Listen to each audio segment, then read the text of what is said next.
Aiba Tanto bagende jingere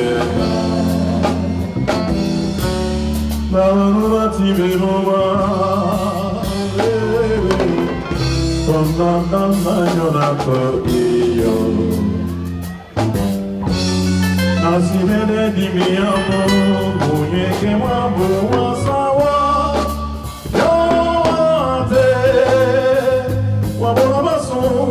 Majeno digere Usawanu wala Madiba mukoko Oh makadameno Ingere monja Iwete menwana di bumbengo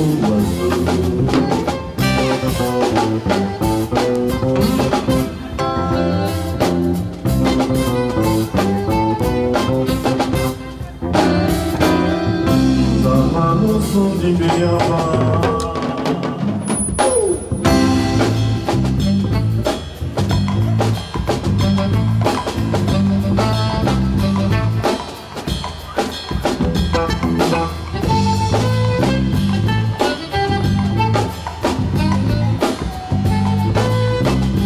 Namatina Ondoa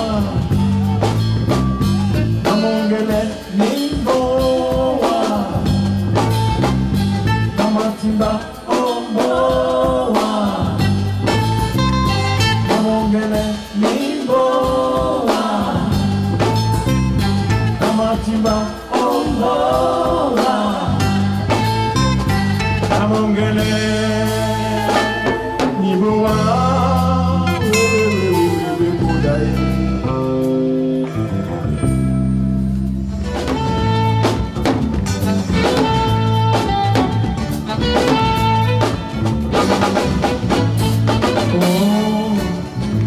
No yamode Timbino Jubala Manedina Wakata Lamba Batuna Meneno Pondo Biba Mongo Towe Oh, Mambi Iwa Mele Moi Vous pouvez danser, c'est pas interdit.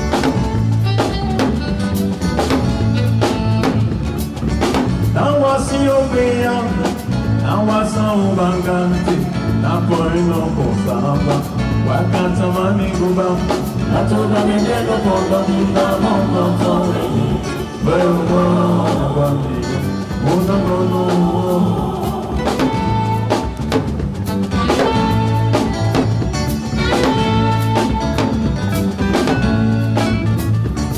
Ndole da utokawa, kwenye usenyulu. Gengi dance with your family. Emma di babu nyame. Katuba mekeno kondo miba hongo towe. Oh oh.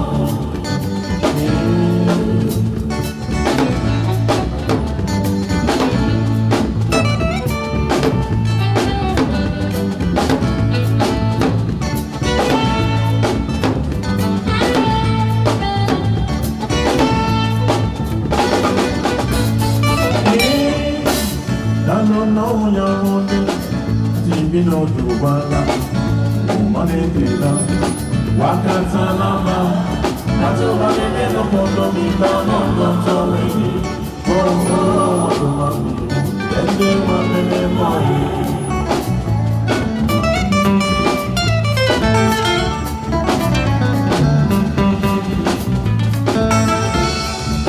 Dawasi Obeya Nawasa ubangante, napoino kosamba, wakata maniguba, matoba meneno kondo miba mongo towe, dongo wami, unalulu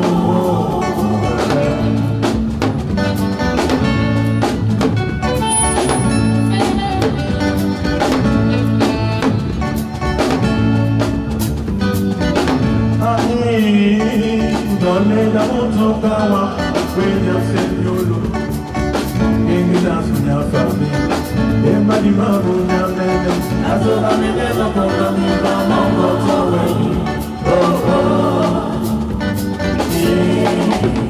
Wanu mamate Wakele moa Wamati bate Wakele mana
Alors, je reçois tout de suite à mes côtés, avec un très grand plaisir, un monsieur qui est la colonne vertébrale de cette soirée. Il s'appelle Louis Moaka. C'est ça, hein? Bonsoir. Bonsoir Louis, comment ça va? Ça va très bien. Alors, tu es très élégant ce soir. C'était la soirée en blanc, tu l'as fait en noir et blanc. Ah, il fallait casser un peu, hein. Il fallait casser la tendance. Et voilà. Je comprends et je confirme. Bon, alors, cette soirée, depuis combien de temps est-ce que tu la penses, tu la conceptualises, quoi? Honnêtement, depuis un an. Depuis un an, j'ai fait X-Malea ici. Et à la fin de cette soirée-là, j'ai annoncé la soirée en blanc. On va dire que ça faisait 2 ans que j'avais le projet quand même. Et je l'ai annoncé parce que les Marseillais se plaignaient du problème du playback. Parce que tout le monde fait des soirées et on n'arrive pas à faire du live. Peut-être parce que c'est coûteux, mais je pense qu'il fallait faire un truc inédit, faire du live. Et les soirées en blanc, ça n'a jamais existé à Marseille. Je me suis dit, je vais faire une pierre deux coups. Je fais une soirée en blanc et un live. Voilà, j'ai osé, j'ai mon équipe que j'ai mis derrière moi, mes associés. On s'est lancé. Eh bien, c'était une soirée, ma foi, fort réussie, parce que moi j'étais là du début à la fin. Donc le concept de la soirée en blanc avec le concert live. Alors Coco Argenté en invité principal, avec Henri Njo et avec... Alors, ce sont des artistes de renom. Et là, franchement, le plateau, il était bien servi, quoi. Je pense qu'il fallait choisir dans la qualité. Hein, je ne suis pas pour la médiocrité, donc il fallait prendre des artistes qui ont quelque chose, quoi, qui apportent à la jeunesse camerounaise, qui apportent aux Camerounais, qui représentent la diaspora, hein, de l'autre côté. Donc je voulais des artistes comme ceux-là.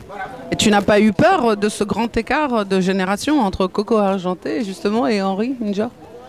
Peur, non, j'ai eu un souci parce que le projet précédent, j'ai eu un souci pareil. Voilà, pour tout dire, je l'ai calé avec un artiste qui avait ce choc de génération, ça s'est pas bien passé.